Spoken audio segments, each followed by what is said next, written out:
When that leather-clad giant grabbed my sister Verity's uniform and ripped it clean off her shoulder, I thought I was about to witness the worst night of her life. But what we saw underneath that torn fabric made every person in Murphy's Tavern stop breathing and changed everything we thought we knew about my quiet little sister. Before we dive in, tell us, where in the world are you watching from? If you enjoy stories like this, make sure to hit that subscribe button, because tomorrow's episode is truly mind-blowing. Let's get started. My name is Kason, and I've been watching out for Verity since we were kids. She's 24 now, 4 years younger than me, and she's always been the gentle one in our family. The type of person who apologizes when someone else bumps into her. The type who rescues injured birds and cries during commercials about shelter animals. After our parents died in that car accident 3 years ago, she became even more precious to me because she's literally all the family I have left. Verity works as a waitress at Murphy's Tavern, this blue-collar bar on the outskirts of our town where construction workers, mechanics, and truck drivers come to unwind after long days. It's not fancy, but it's honest. Murphy, the owner, treats his employees like family, and most of the regulars have known Verity since she started working there 2 years ago. They all love her because she remembers their usual drinks, asks about their kids, and has this way of making everyone feel like they matter. I stop by Murphy's almost every Friday night, partly because I like the atmosphere, but mostly because I want to keep an eye on my sister. Not because I don't trust her to handle herself, but because I know how men can get when they've been drinking, and Verity has always been too trusting for her own good. She sees the best in everyone, even when they don't deserve it. The night this whole thing happened, I was sitting in my usual corner booth, nursing a Budweiser and half watching the baseball game on the mounted TV above the bar. Verity was working her shift, moving between tables with that same sweet smile she's had since she was 16. But something felt different that night. She kept glancing toward the front door like she was expecting trouble, and there was a tension in her shoulders that I'd never seen before. Looking back now, I realized she knew something was coming. She'd been preparing for it in ways I never could have imagined. But at the time, all I saw was my little sister looking nervous, and that automatically put me on edge because Verity doesn't get nervous easily. She's dealt with drunk customers, rowdy groups, and inappropriate comments for 2 years without ever seeming fazed by any of it. Around 9 o'clock, the front door of Murphy's Tavern burst open like someone had kicked it, and 6 bikers walked, in wearing leather jackets covered in patches I didn't recognize. The leader was this massive guy, probably 6'4" and built like he could bench press a motorcycle. Later I'd learn his name was Diesel, but in that moment, all I knew was that he looked like trouble wrapped in leather and bad intentions. These weren't the weekend warrior types who ride Harleys to look tough but work office jobs during the week. These guys had that genuine dangerous edge that comes from living outside the law. They moved through Murphy's like they owned the place, knocking over chairs, laughing too loud, and making the other patrons shift uncomfortably in their seats. The entire atmosphere in the bar changed within seconds. Conversations died down to whispers. People started checking their watches and finishing their drinks faster. Murphy himself came out from behind the bar, wiping his hands on a towel, clearly trying to decide whether to ask them to leave or just hope they'd drink a few beers and move on. But Diesel's eyes locked onto Verity immediately, like a predator, spotting prey. She was carrying a tray of empty glasses back to the kitchen when he saw her, and I watched his face change into something that made my stomach drop. He nudged the biker next to him and said something that made the whole group turn to stare at my sister. That's when I knew this night was going to be different from all the others. What I didn't know was just how different it would be, or that my understanding of everything about Verity was about to get turned completely upside down. Let me tell you about my sister Verity, because understanding who she was before that night makes what happened next even more incredible. Verity has always been the type of person who makes the world feel safer just by being in it. When we were kids, she was the one who would bandage my scraped knees without being asked, who would share her lunch money with classmates who forgot theirs, who would spend hours nursing baby birds back to health after they fell from their nests. After our parents died in that head-on collision 3 years ago, Verity and I became each other's entire world. The grief hit us both hard. but it affected her differently than it did me. While I threw myself into work and tried to stay busy to avoid the pain, Verity seemed to retreat into herself.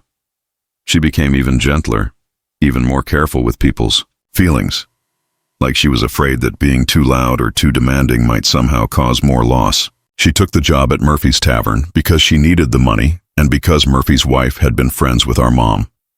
Murphy himself is this gruff 60-year-old guy who looks like he could arm wrestle a bear, but he's got the biggest heart in town.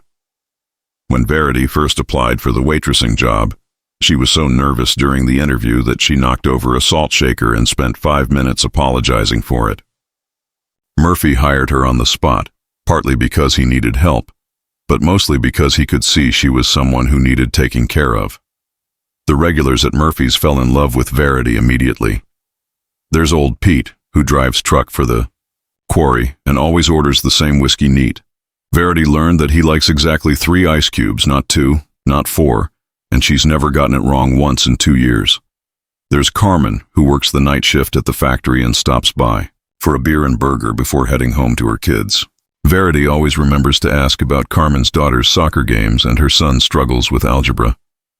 That's just who Verity is. She makes people feel seen, feel important, feel cared about. In the 2 years she's worked at Murphy's, I've never seen her lose her temper with a customer, never seen her be anything but patient and kind, even when dealing with guys who've had too much to drink and start getting handsy or inappropriate. Murphy's Tavern isn't the kind of place where trouble usually happens. It's got this comfortable, lived-in feeling with dark wood paneling, neon beer signs, and red vinyl booth seats that have probably been there since the 1980s. The jukebox in the corner plays classic rock and country, and there's always a game on the TV. It's where working people come to decompress, not where they come looking for fights. Most Friday nights follow the same comfortable pattern. I show up around 8, order my usual Budweiser, and settle into the corner booth where I can keep an eye on the whole place. Verity works her tables with that same gentle efficiency she brings to everything, chatting with the regulars, handling the occasional difficult customer with patience that honestly amazes me sometimes. But this particular Friday felt different from the moment I walked in. Verity was working, same as always, wearing her standard uniform of black pants and the Murphy's Tavern polo shirt, her long brown hair pulled back in a ponytail. But there was something in her posture that I'd never seen before. She kept checking the door, and every time someone new walked in, she would pause whatever she was doing and watch them until she was sure they weren't whoever she was expecting. When I asked her about it during one of her breaks, she just shrugged and said she'd had a weird feeling all day, like something was going to happen. Verity has always been intuitive like that, able to sense things before they occur, but she'd never seemed actually worried about it before. I remember thinking that maybe she was just having an off day, that maybe the stress of working double shifts to make rent was finally getting to her. She'd been pushing herself hard lately, picking up extra hours whenever Murphy offered them, trying to save money for the nursing school classes she wanted to take. Looking back now, I realized that everything about that night was Verity preparing herself for something she knew was coming. The way she kept checking the exits, the way she positioned herself near tables instead of corners, the way she seemed to be cataloging every person in the bar. At the time, I just thought she was being unusually cautious. I had no idea that my gentle, fragile little sister was actually calculating sight lines and escape routes like someone trained for combat. At exactly 9:15 p.m., the front door of Murphy's Tavern exploded open like someone had put their boot through it. 6 bikers stormed in wearing black leather jackets covered in patches and studs, their heavy boots echoing against the wooden floor. The leader, who I later learned was called Diesel, stood at least 6'4" with arms like tree trunks and a gray beard that hung down to his chest. Behind him, his crew spread out like wolves marking territory, their eyes scanning the room for weakness. The change in atmosphere was instant and suffocating. Every conversation in the bar died mid-sentence. Pete, the truck driver who never looked intimidated by anything, suddenly found his whiskey glass incredibly interesting. Carmen, who usually joked loudly with the other factory workers, went completely silent. Even Murphy, who'd thrown plenty of troublemakers out of his bar over the years, stayed behind the counter instead of approaching them like he normally would with new customers. Diesel's crew immediately started making themselves at home in the worst possible way. They shoved chairs around to make room at the biggest table, knocked over a bar stool without bothering to pick it up, and started talking in voices loud enough to dominate every other sound in the place. Their conversation was filled with crude jokes, vulgar stories, and the kind of language that made the other patrons shift uncomfortably in their seats. I watched from my corner booth as Verity finished taking an order from one of the regulars, her movements still graceful but somehow more controlled than usual. When she turned toward the biker's table, I saw her pause for just a fraction of a second, like she was steeling herself for something. Then she walked over with that same professional smile she always wore, order pad in hand. "Good evening, gentlemen. Welcome to Murphy's. What can I get started for you tonight?" Her voice was perfectly polite and steady, but I caught something underneath it that I'd never heard before. It wasn't fear exactly, but it was definitely caution. Diesel looked her up and down with the kind of obvious inspection that made my hands clench into fists. Well, look what we got here, boys. Aren't you a pretty little thing?" He leaned back in his chair, making the wood creak under his weight. "Tell you what, sweetheart, why don't you bring us 6 beers and take your time doing it? We like watching you walk." The other bikers laughed like this was the funniest thing they'd ever heard. Verity's smile never wavered, but I saw her grip tighten slightly on her order pad. "I'll get those beers right out for you," she said, turning to leave. That's when Diesel reached out and grabbed her wrist. "Hold on there, sugar. We're not done talking." His massive hand wrapped completely around her forearm, and I saw Verity go very still. "What's your name?" "Verity," she answered, her voice still calm despite the fact that this giant was holding her against her will. "Verity. That's a fancy name for a small-town waitress. You got a boyfriend, Verity?" I was already starting to stand up when I saw Verity catch my eye across the room. She gave me the smallest shake of her head, so subtle that I almost missed it. But the message was clear. Not yet. "I really need to get your drinks," Verity said, gently trying to pull her wrist free. Diesel's grip tightened. "I asked you a question, sweetheart. It's rude not to answer." The entire bar was watching now, though most people were trying to pretend they weren't. I could feel the tension ratcheting up with every second that passed. Murphy had moved closer to the end of the bar where he kept a baseball bat, though he was trying to be subtle about it. "No," Verity said quietly. "I don't have a boyfriend." "Good." Diesel finally released her wrist, but his eyes never left her face. "Means we can be friends." Verity went to get their beers, and I watched her move through the motions with mechanical precision. When she returned to their table, balancing 6 bottles on her tray, I could see the subtle change in how she carried herself. Her steps were quieter, more controlled, and she positioned herself so she could see all 6 men at once. She was setting down the last beer when Diesel accidentally knocked over his bottle, sending beer cascading across the table and onto Verity's uniform. "Oops," he said with a grin that showed he'd done it on purpose. "Looks like I made a mess. Here, let me help you clean that up." Before Verity could react, his massive hand shot out and grabbed the collar of her polo shirt. With one violent yank, he ripped the fabric from her shoulder all the way down to her waist, exposing her back and side to the entire bar. That's when everything changed. The sound of ripping fabric cut through Murphy's tavern like a gunshot. For a moment that felt like an eternity, the entire bar went completely silent. Everyone expected to see my gentle sister break down in tears, to watch her cover herself and run away crying like any normal person would after being humiliated and assaulted by a man twice her size. But Verity didn't cry. She didn't run. She didn't even flinch. Instead, she straightened her spine, rolled her shoulders back, and looked Diesel directly in the eyes with an expression I had never seen on her face before in 24 years of knowing her. It was cold, calculating, and absolutely fearless.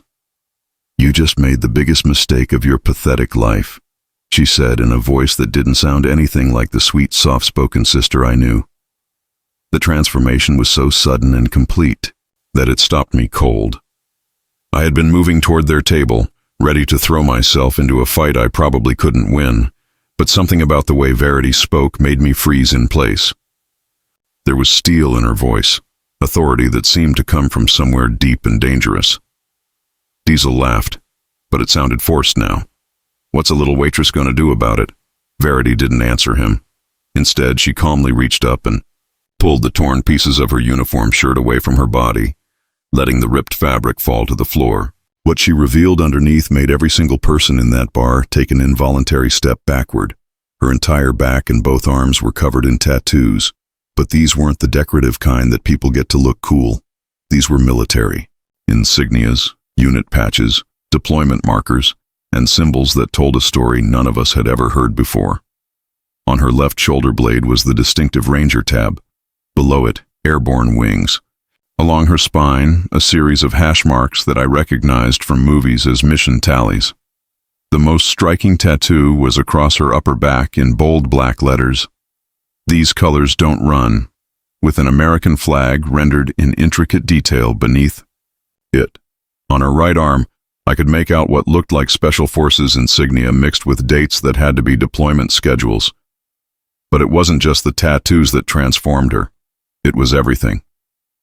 The way she held herself, the way she scanned the room, the way she positioned her feet. This wasn't my gentle sister anymore. This was someone who had been trained for war. 3 tours in Afghanistan, Verity said, her voice cutting through the stunned silence. Army Rangers, hand-to-hand combat instructor at Fort Benning for 2 years after I got back stateside. She rolled her shoulders, and I watched muscles move beneath those tattoos that I had never noticed before. How had I never seen this? How had she hidden something this huge from everyone who cared about her? "I've been playing nice because I like my quiet life now," she continued, never taking her eyes off Diesel. "I like serving coffee and remembering people's drink orders and pretending that the biggest problem in my world is whether someone tips 15% or 20, but you just crossed a line that you can't uncross." Diesel's crew was exchanging glances now, clearly unsure of what they were dealing with. But Diesel himself was too proud and too stupid to back down. He stood up from his chair, all 6'4" of him towering over my sister, and cracked his knuckles. "I don't care if you're G.I. Jane herself, little girl. You're still just one small woman against 6 of us." That's when Verity smiled, and it was the most terrifying smile I had ever seen in my life. "6 of you," she repeated thoughtfully. "Yeah, that seems about fair." The entire bar held its breath. Murphy had his hand on the baseball bat but wasn't moving. The other patrons were pressed back against the walls like they were trying to become invisible. Even I was frozen in place, trying to reconcile this warrior standing in front of me with the sister who cried during dog food commercials. Diesel reached for a broken beer bottle on the table, wrapping his massive fist around the neck. "Let's see how tough you really are, soldier girl." And that's when my sweet, gentle, fragile little sister showed everyone in Murphy's Tavern exactly who she really was. What happened next took less than 30 seconds, but I'll remember every detail for the rest of my life. Diesel lunged at Verity with the broken beer bottle, his massive frame moving with surprising speed for someone his size. He was aiming for her face, intending to do serious damage, but Verity moved like she had been expecting this exact attack from the moment he walked through the door. She sidestepped his charge with fluid precision, grabbed his wrist as he passed, and used his own momentum to send him crashing face first into the wall behind her. The impact was so hard that it left a dent in Murphy's wood paneling and sent Diesel's makeshift weapon skittering across the floor. Before he could recover, Verity had twisted his arm behind his back and slammed him down onto the nearest table with a force that made every glass on it jump. "Stay down," she commanded, applying pressure to a point on his shoulder that made Diesel cry out in pain. But his crew wasn't about to let their leader get humiliated by someone they still saw as just a waitress. The first biker, a wiry guy, with arms covered in tattoos, came at Verity from her left side while she was holding Diesel down. She saw him coming without even turning her head. Verity released Diesel and spun toward the approaching attacker in one smooth motion.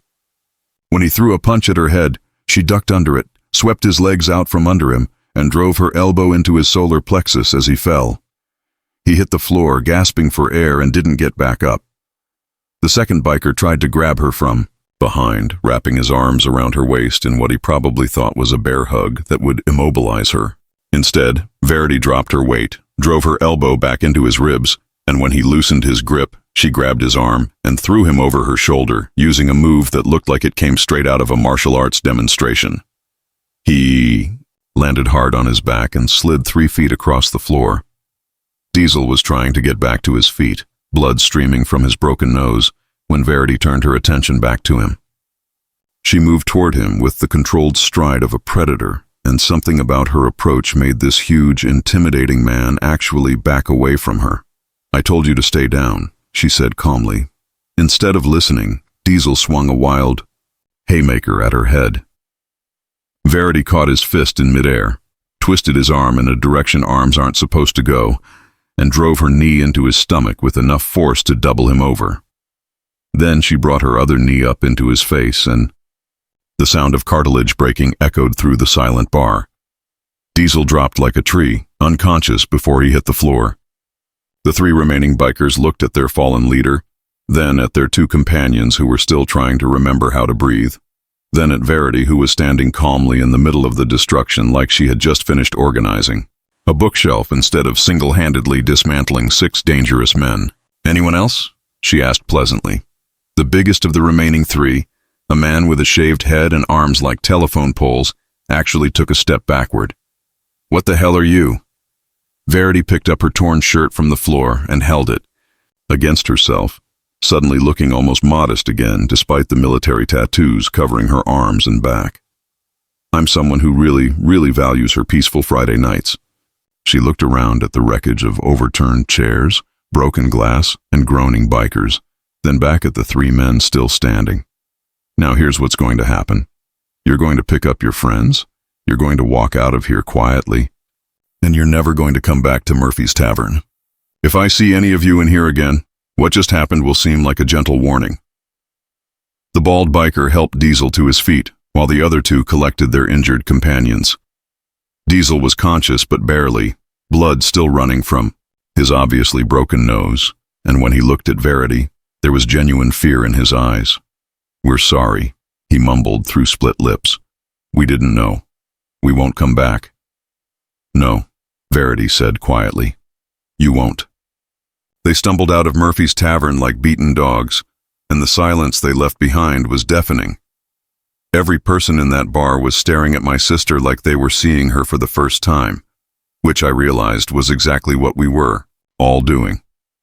After the bikers limped out of Murphy's Tavern like whipped dogs, the silence that followed was unlike anything I'd ever experienced. 23 people sat frozen in their seats, staring at my sister, who was calmly putting her torn shirt back on like she had just finished wiping down tables, instead of systematically dismantling 6 dangerous men. Murphy was the first person to move. He walked out from behind the bar carrying a clean Murphy's Tavern t-shirt and handed it to Verity without saying a word. She smiled at him, that same gentle smile she'd worn every day for 2 years, and said, "Thank you, Murphy. I'm sorry about the mess." The mess, like overturned chairs and broken glass, were the biggest concern here, instead of the fact that everyone in this bar had just discovered that sweet, fragile Verity was actually a trained killer who could take apart grown men with her bare hands. The other patrons started moving again slowly, like people coming out of a trance.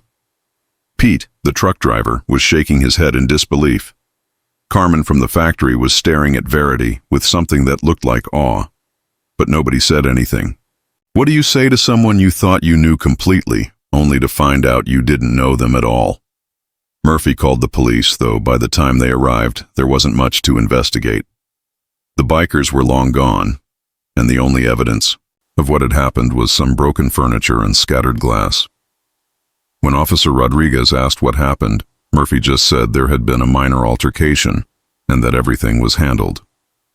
After the police left and the other customers gradually drifted away, it was just me, Verity, and Murphy in the empty bar. Murphy was sweeping up glass, giving us space to talk, but I could tell he was listening to every word. "Why didn't you ever tell me?" I finally asked. Verity was sitting across from me in our usual booth, wearing Murphy's oversized t-shirt, looking small again. The warrior I had seen 30 minutes earlier seemed to have disappeared, leaving behind the sister. I thought I knew. After Mom and Dad died, she said quietly, you needed someone to take care of. You needed to feel like the protective big brother. You needed that sense of purpose to help you deal with the grief. She looked down at her hands, which I now noticed were scarred in ways I had never paid attention to before. And I needed to feel normal and safe. I needed to be someone other than the person I was when I was over there. The weight of what she was telling me hit like a physical blow. You let me think you were fragile so I would feel useful. You weren't wrong, she said, meeting my eyes again. I am fragile, just not in the way you thought. When I came back from my last deployment, I couldn't sleep, couldn't be around crowds, couldn't handle sudden noises or unexpected movements. I was broken in ways that had nothing to do with physical strength. She gestured around the quiet bar. This place, this job, pretending to be just a normal waitress who worries about tips and remembers drink orders, it gave me something I couldn't find anywhere else. Peace. The chance to be gentle again after spending years being hard. But tonight, I said, still trying to process everything I had witnessed. Tonight reminded me that I don't have to choose, Verity said. I can be both. I can choose gentleness when someone deserves it and choose strength when someone doesn't. I can serve coffee and remember that Pete likes exactly 3 ice cubes, and I can also make sure that men like Diesel understand there are consequences for hurting people. Murphy finished sweeping and came over to our table. Verity, he said, you've got a job here as long as you want it. But I'm guessing some things are going to change now. She nodded. I think it's time for me to stop hiding from who I am. I've been thinking about volunteering with the Veterans Support Group downtown.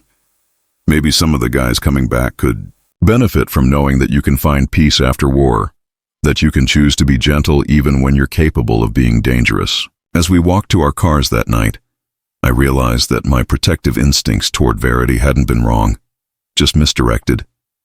She didn't need me to protect her from the world. She needed me to help protect the peaceful life she had built for herself, the person she had chosen to become. Sometimes the people we think need our protection the most are actually the ones protecting us. And sometimes the greatest strength looks like choosing gentleness when you could choose violence.